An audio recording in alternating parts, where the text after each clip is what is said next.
Ramadan urang aya zakat fitrah ieu teh mudabdabun puasa urang teh baina sama wal ardi di tengah ngaganteng moal waka diangkat mun can dikaluarkeun zakat.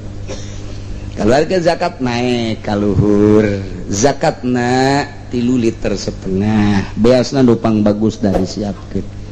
Keutamaanana keutamaan bagi jelema nu deuk balik ka Jawa Tengah, balik ka Jawa Timur, memeh bulan memeh lebaran ngazakatlah di lembur masing-masing. Sakali deui urang ibadah nu utama ulah sok ngomongkeun ngadenge ka RT di lembur sia ngontrak di dieu ngising kieu di dieu ngazakat di ditu hawa nafsu. Lain kitu ieu mah keur nuduhkeun bener-bener ibadah nu mantep. Tama ndek dikitukeun tah aing mah mere bae kitu ka si aing hayang-hayang teuing mah tak dak aing. Aing mah ditu deuk kitu bae.